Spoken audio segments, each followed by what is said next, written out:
dia kata dia tak nak makan sehingga aku beriman kepada Allah. Lalu aku pun mengambil keputusan untuk beriman kerana aku nak jaga maruah dan harga diri aku. Itu sahaja. Dengar berita itu tuan-tuan. Bila dengar berita mengesahkan bahawa kawan dia ni terima Islam, Ubay bin Khalaf sebut buat serangan secara psikologi. Uqbah, mula daripada hari ini kamu dengan aku sudah tidak ada hubungan. Antara kita sama kita ni anggaplah kita tidak pernah kenal antara satu sama lain.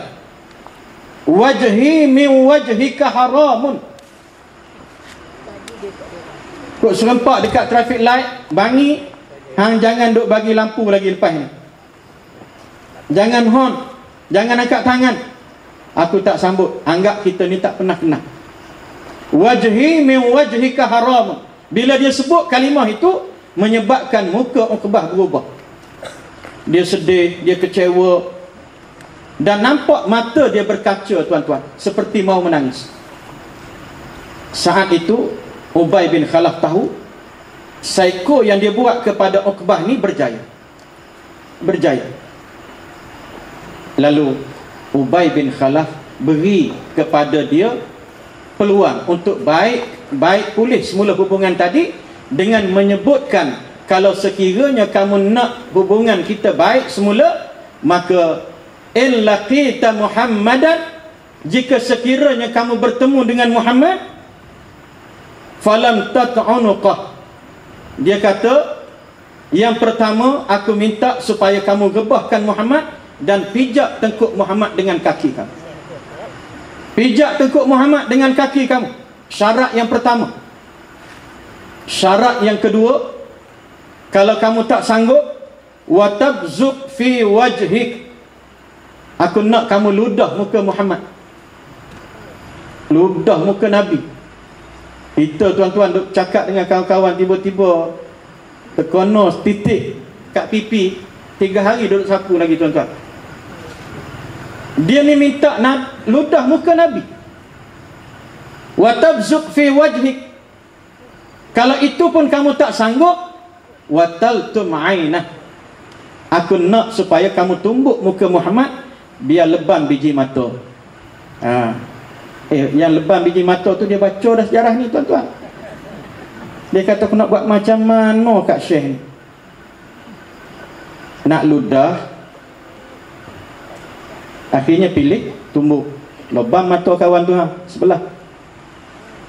3 pilihan ini sudah cukup untuk membuatkan Uqbah bin Abi Mu'ayt gelisah. Ubay bin Khalaf tinggalkan dia balik, Uqbah balik.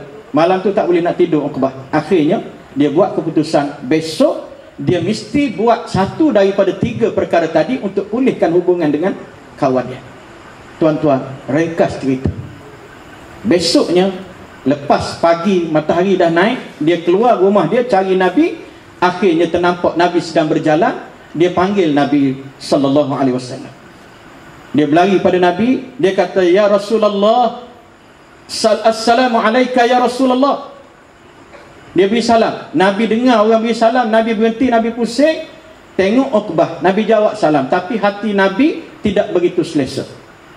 Hati Nabi tak selesa sebab dia tengok Uqbah datang tu tidak seperti biasa. Nabi berdiri standby. Uqbah makin dekat. Akhirnya dalam satu hasta daripada kedudukan Nabi, tanpa sepatah perkataan dikeluarkan kepada Nabi, Uqbah ludah muka Nabi. Bila dia ludah muka Nabi, air liur dia ni bergerak menuju ke muka Nabi tuan-tuan. Sebelum sempat air liur tadi kena muka Nabi, pipi Nabi, Allah Ta'ala menyelamatkan maruah dan harga diri Nabi dengan menurunkan satu hijab yang tidak dapat dilihat oleh manusia biasa seperti Uqbah bin Abi Mu'ayt.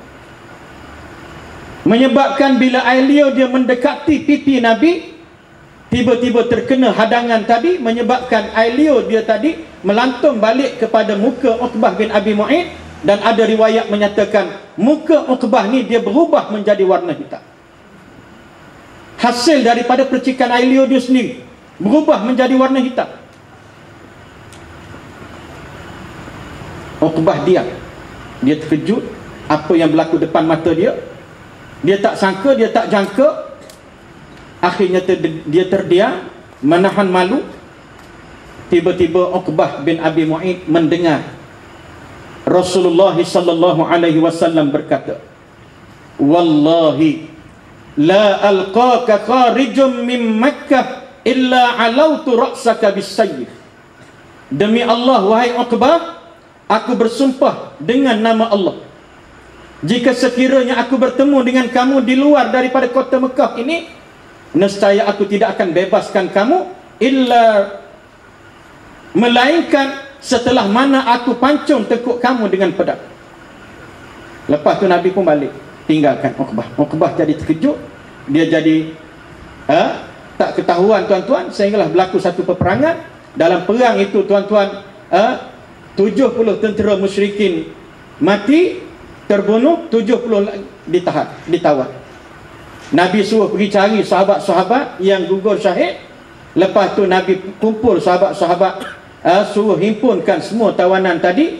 Lalu Nabi tanya kepada mereka, apa kita nak buat dengan mereka?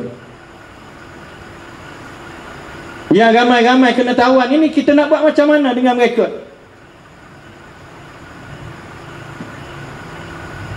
Bagi duit berim lah Rasulullah. Ya.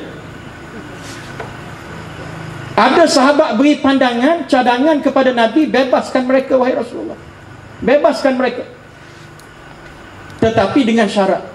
Pertama, mereka yang ada keupayaan keuangan, mereka datang, keluarga mereka datang untuk menebus diri mereka, kita bebaskan. Yang kedua, kalau sekiranya mereka tidak ada wang untuk menebus diri mereka, kita beri peluang kepada mereka yang ada kemahiran mengajar untuk ajar anak kita membaca dan menulis. Lepas tu kita bebaskan mereka. Nabi setuju. Cuma Nabi kata, sebelum kita buat, aku nak kenal dulu seorang-seorang yang ditawan tadi.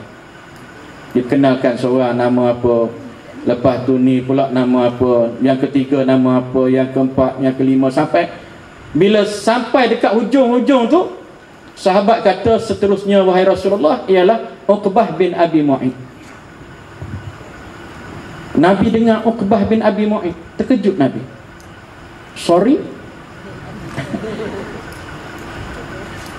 Nabi minta ulang balik. Siapa? Uqbah bin Abi Mu'ayth ya Rasulullah. Lalu Nabi angkat muka dia, Nabi tengok. Dia kata, Uqbah bin Abi Mu'ayth ini asingkan daripada kumpulan yang ramai.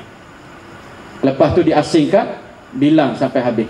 Sampai 69 orang diletakkan di satu penjuru.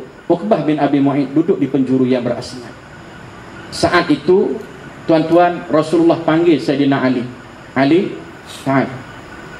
Sayyidina Ali pergi kat Nabi. Wahai Ali, dia cerita kepada Nabi, Nabi cerita kepada dia apa yang berlaku, sehingga Nabi mengesahkan bahawa dia telah bersumpah dengan nama Allah, dia tidak akan lepaskan Uqbah ini melainkan dia pancung tekuk dia. Sekarang aku perintahkan kepada kamu wahai Ali, laksanakan perintah itu. Sayyidina Ali buka pedang dia, terus potong kepala Uqbah bin Abi Mu'ayth. Dua benda tuan-tuan saya nak simpulkan. Yang pertama, perjalanan hidup kita mesti ikhtiar untuk mendekatkan non-Muslim kepada kita. Ikhtiar sebagaimana Nabi buat usaha, perancangannya, strateginya, metodologi dakwahnya, melihat keutamaannya, prioritinya untuk dilaksanakan, maka diambil perjalanan untuk didahulukan. Dahulukan tuan-tuan, yang mana utama ditamakan. Saya duduk Sabah, Ustaz Ridwan sebut tadi, ada orang Kelantan daripada Gua Musang baru sampai di Tamparuli. Dia duduk sebulan, saya kebetulan duduk bersama dengan dia. Ada satu dusun datang. Dusun ni kata, Ustaz, haru-baru senebaino. Esok napa saya kata? Nak kuruk ke? Ada apa saudara? Dia kata, amo hite baino, aku mau suang hite Islam. Dia cakap dusun, ya. Dia kata dia ni nak masuk Islam hari ni. Tolong Islamkan saya. Kawan saya Kelantan baru siapa? Duk tengah lugar bahasa, tak boleh nak jumpa lagi pucuk dia. Pucuk Kelantan. Saya tak pandai cakap Kelantan ni. Ya, dia duk pening bahasa kawan tu tak berapa nak boleh susun tajwid lagi. Dia tanya, ustaz, apa benda ni? Tak, saya beritahu dia, kawan ni nak masuk Islam. Oh, nak masuk Islam, dia kata. Oh, nak masuk Islam. Hak mula-mula sekali dia kata, mu kena beringat bila masuk Islam mu kena sunat. Kata sodoh kawan ni. Dia kata mula-mula sekali kena sunat. Dia tanya kawan tu, dusun tu, dia kata tahu sunat tu apa dia? Khatam. Tahu. Hilang kepala. Saya tak tahu sama ada hilang kepala, dia tak tahu khatam tu apa, ataupun dia tak faham bahasa kawan ni. Masa tu, ya, sunat ni dia kata potong. Potong macam mana? Potong. Dia tunjuk tutang tengah-tengah. Mana ada orang berani potong tengah-tengah, tuan-tuan? Ya. Hak tu bukan aulawiyat, keutamaan. Hak tu kemudian, kita urus kemudian. Yang penting selamatkan akidah dia dulu. Syahadah dia. Nabi buat dua perkara yang saya sebut tadi. Yang pertama, dia bawa Islam, tarik manusia kepada Islam. Yang keduanya, Nabi mempertahankan maruah dan harga diri Nabi, melaksanakan janji Nabi sebagaimana yang Nabi sebut di hadapan Uqbah bin Abi Mu'ayth. Wallahu a'lam. Assalamualaikum. Terima kasih kepada Fadil Ustaz Wan Azhar, Wan Ahmad, tuan-tuan sekalian. InsyaAllah pada malam ini juga kita melancarkan demo, tuan-tuan, antara dana untuk kita menggerakkan program-program dakwah di bumi Besut, tuan-tuan sekalian. InsyaAllah kita rancangkan program pencerahan di Besut dan juga dengan sebagai kos kita boleh tampung program kita pada malam ini bagi pihak An-Nur. InsyaAllah tuan-tuan nanti ada tabur-tabur derma, tuan-tuan boleh sumbang, ada kotak-kotak lagi belakang tu, tuan-tuan boleh derma, dan insyaAllah apa yang kita bagikan tuan-tuan itulah saham kita sebenarnya di hari akhirat, tuan-tuan sekalian. Jadi untuk tidak melengahkan masa, saya jemput Dr. Zodi Marzuki yang baru pulang daripada Istanbul, berprogram di sana, tuan-tuan sekalian. Syarat dengan pengalaman-pengalaman bersama tokoh-tokoh gerakan Islam, gerakan dakwah di sana, untuk dikongsikan dengan kita pada malam ini. Al-Fadhil Ustaz Dr. Zudi, apakah kesan kejatuhan Khilafah Uthmaniyah kepada umat Islam? Dipersilakan.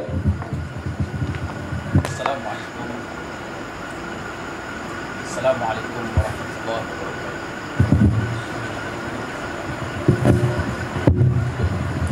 Assalamualaikum warahmatullahi wabarakatuh. Bismillahirrahmanirrahim. Alhamdulillahi rabbil alamin. Wa bihi nasta'in. Wassalatu wassalamu ala asyrafil anbiya'i wal mursalin wa ala alihi wa sahbihi rasulillahi ajma'in. Faqala Allah subhanahu wa ta'ala fil kitabihil aziz, قالوا سبحانك لا علم لنا إلا ما علمتنا إنك أنت العليم الحكيم قال رب اشرح لي صدري ويسر لي أمري واحلل عقدة من لساني يفقهوا قولي اللهم أرنا الحق حقا وارزقنا اتباعه وأرنا باطل باطلا وارزقنا اجتنابه ربنا افتح بيننا وبين قومنا بالحق wa anta khairul fatihin. Yang dihormati sahabat saya Ustaz Ridwan Muhammad Nur, yang dihormati rakan-rakan ahli panel, yang dihormati dan yang berusaha pengurusi surah An-Nur dan ahli jawatan kuasa, seterusnya kepada jemaah hadirin hadirat muslimin muslimat yang dihormati sekalian.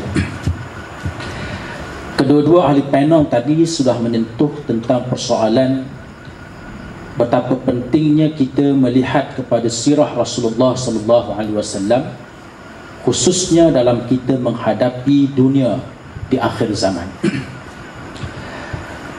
Sekiranya kita lihat kepada sirah, malah kepada dakwah Islam itu sendiri,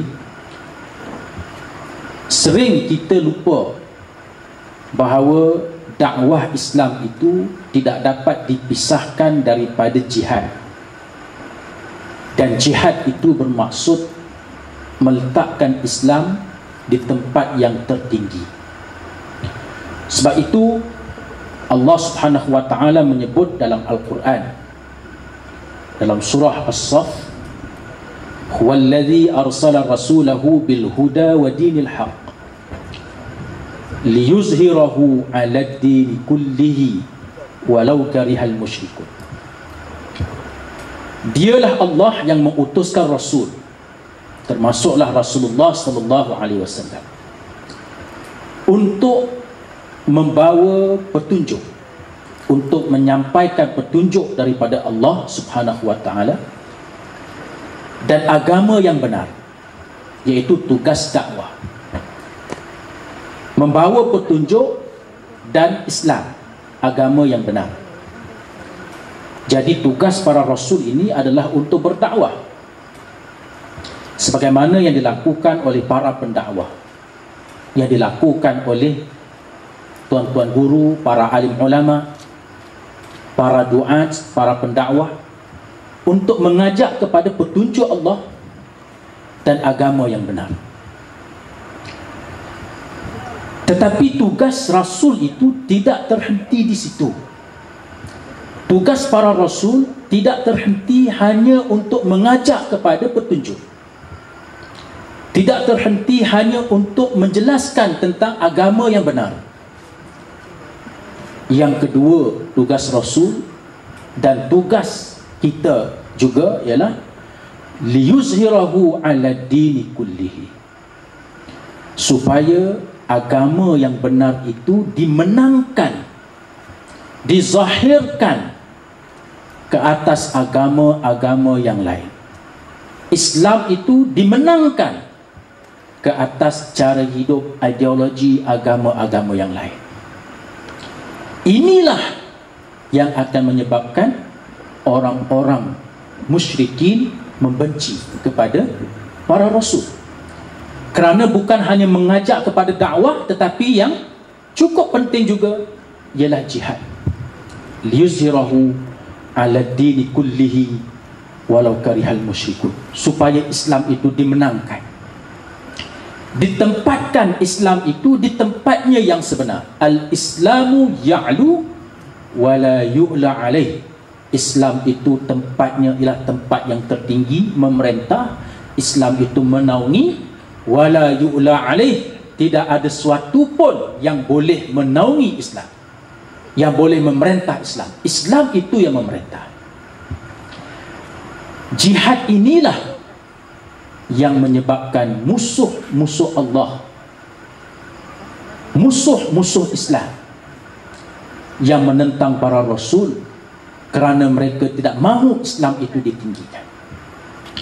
Kalau setakat mengajak kepada kebaikan, mengajak buat baik, tidak menjadi masalah untuk manusia menerima. Tetapi apabila manusia disuruh meninggalkan kejahatan, kezaliman, agama-agama yang batil, agama-agama yang sesat dan musyrik, maka ketika itulah manusia-manusia yang tidak mahu meninggalkan ini menentang Islam. Jadi fahaman yang ada pada kebanyakan para pendakwah,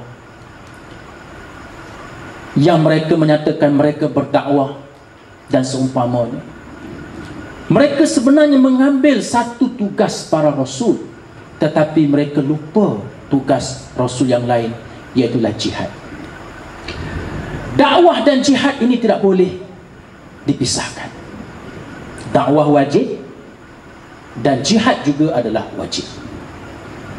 Malah disebut dalam sebuah hadis yang diriwayatkan oleh ramai para ulama, di antaranya Imam Al-Bukhari menyebut, la tazalu ta'ifatun min ummati zahirina 'alal haqq la yadurruhum man khalafahum hatta ya'tiyallahu bi amri. Tidak akan terhenti daripada umatku, pasti bangun sekumpulan daripada mereka yang akan menzahirkan Islam, yang akan memenangkan Islam. Zahirina 'alal haqq, al-haq min rabbik, yakni Islam. Tidak akan terhenti dari kalangan umat Rasulullah sallallahu alaihi wasallam. Pasti ada satu golongan yang akan terus menerus untuk meletakkan Islam sebagai agama yang tinggi dan memerintah, yang tidak dapat dikalahkan oleh musuh-musuh mereka sehinggalah hari kiamat. Ataupun disebut dalam hadis yang lain, wahum kadzalik, sehinggalah hari kiamat tetap ada golongan yang akan terus meletakkan Islam sebagai agama yang menaungi dan agama yang memerintah.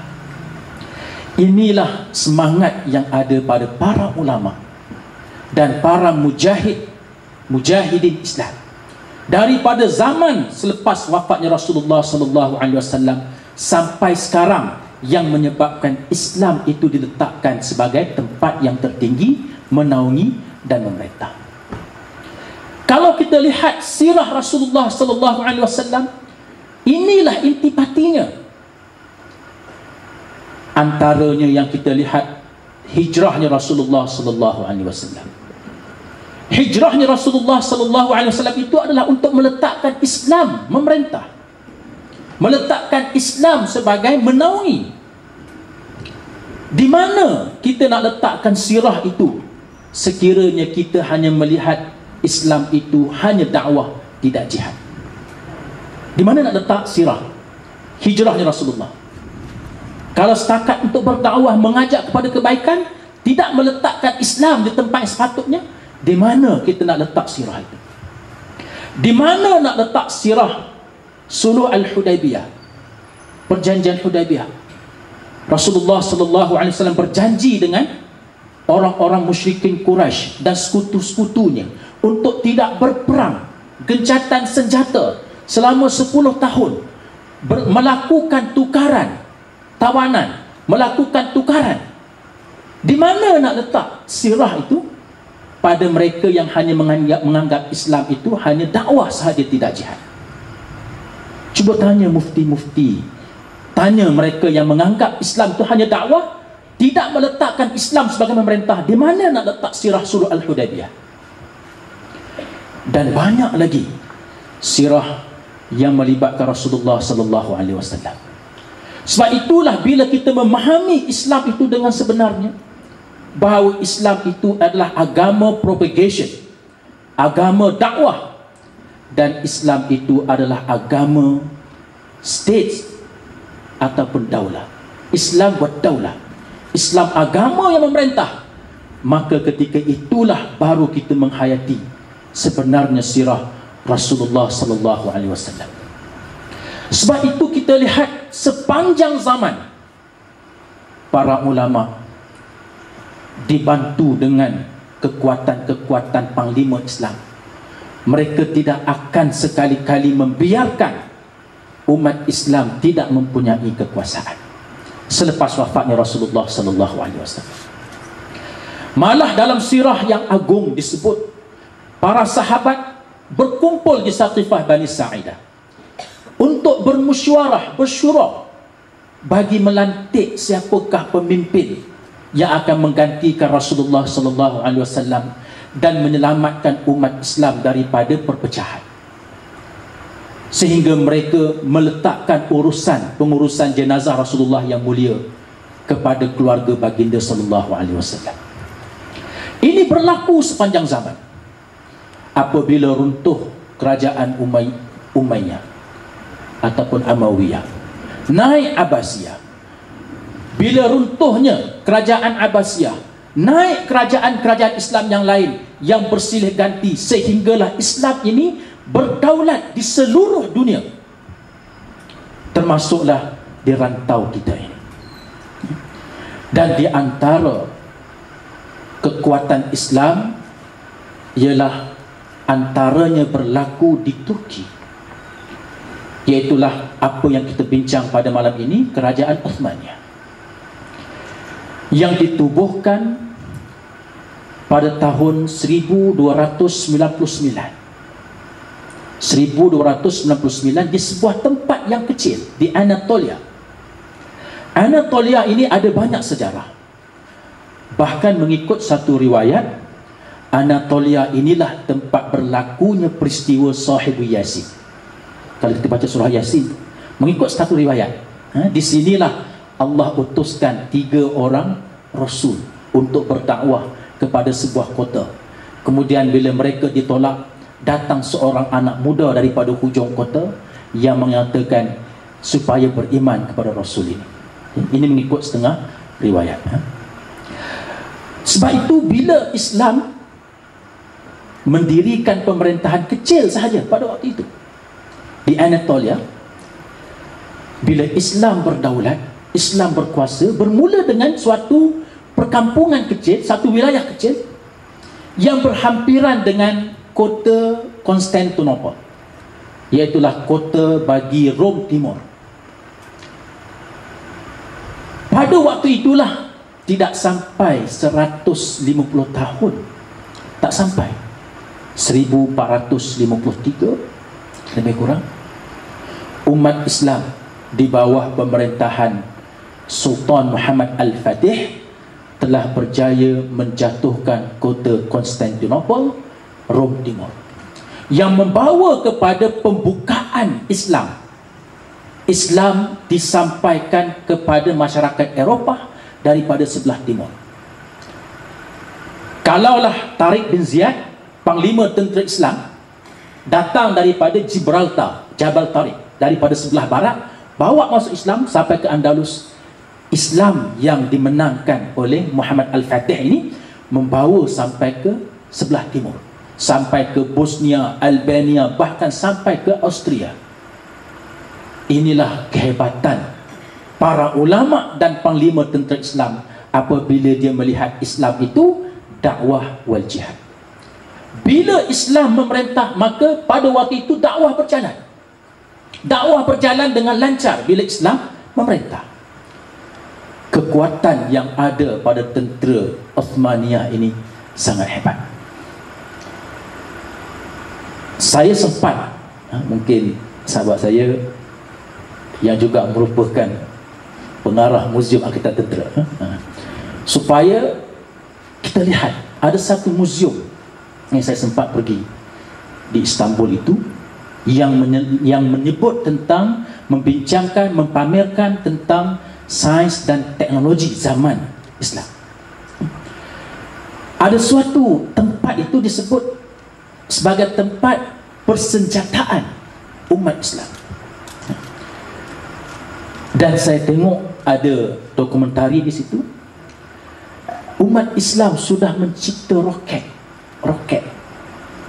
pada tahun 1400. Sudah mencipta rifle, seumpama senjata 1300, seumpama senapang 1300. Dan banyak lagi dipamerkan bahawa Islam itu sudah ada pada waktu itu.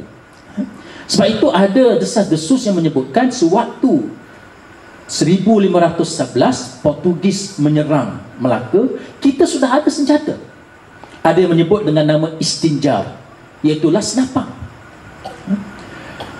Kalau dilihat kepada kekuatan kerajaan Osmaniyah pada waktu itu, memang sukar untuk dinyatakan mereka boleh dikalahkan. Kerajaan Osmaniyah ini hebat, sehingga disebut dalam riwayat, dalam sejarah, bila dia menyerang Eropah, malam bertukar menjadi siang, siang bertukar menjadi malam. Malam bertukar menjadi siang itu disebabkan oleh api-api meriam kerajaan Osmaniyah. Dan siang bertukar menjadi malam disebabkan asap dan debu, menyebabkan tidak kelihatan walaupun pada waktu siang. Hebatnya kerajaan Osmaniyah. Bagi tuan-tuan, puan-puan muslimat yang selalu berkunjung umrah ini, ambil kesempatan pergi ke Istanbul. Kerana package pun tak tambah 1,000-2,000 dia. Pergi Istanbul, memang suatu pemerintahan yang hebat. Osmaniyah memang pemerintahan yang hebat. Tetapi apabila sejarah Islam ini ditulis oleh Barat, khususnya Orientalis, maka kehebatan itu menjadi suatu korupsi. Umpamanya kerajaan Osmaniyah ini dikatakan menyimpan ramai gundi.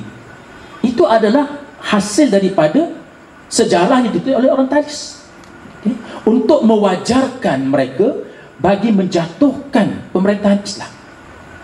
Kalau kita membaca buku The White Man's Burden yang ditulis oleh Kipling, untuk mewajarkan mereka menyerang dan menjajah Asia, untuk menggambarkan umat Asia memerlukan pembelaan daripada orang-orang putih. Maka ditulis sejarah umat Islam, termasuklah sejarah Umayyah, Abbasiyah ini, termasuk kerajaan Melaka dan sebagainya, untuk menggambarkan betapa korupnya sultan-sultan kita dahulu. Sedangkan kalau kita lihat bagaimana keadilan yang dilakukan termasuk oleh kerajaan Osmaniyah ini, di antara keadilan yang paling menarik ialah mereka menyediakan air percuma. Jadi bukan 20 liter padu lagi, air percuma betul. Disebut fountain water ataupun pancuran air. Kalau kita pergi di tempat-tempat yang bersejarah ini, kita akan lihat ada pancuran air. Cuma di Istanbul itu tidak, dah habis. Pancuran air itu dah tutup. Tetapi kalau kita pergi ke sebelah timur di Erzurum, sampai sekarang masih ada pancuran air secara percuma. Boleh diminum. Tak perlu tapis lagi, boleh minum air. Saya sewaktu menghadiri persidangan tentang pengurusan air juga, menurut perspektif Islam, seorang governor ataupun seorang pengarah pengurusan air di Erzurum, dia kata sekarang ini dia tambahkan lagi pancuran air ini sehingga menjadi begitu banyak di bandar Erzurum. Sehingga Erzurum disebut sebagai the city of fountain water, bandar pancuran air. Lalu ada seorang bertanya kepada dia, dia kata, bukankah Erzurum ini tempat sumber air dan wilayah Erzurum bergantung kepada air untuk sumber pendapatan? Jadi kalau bagi air percuma ni, daripada mana dia dapat pendapatan? Kata dia, bagi dia kebajikan itu perlu diutamakan. Kebajikan kepada rakyat perlu diutamakan daripada pendapatan. Konsep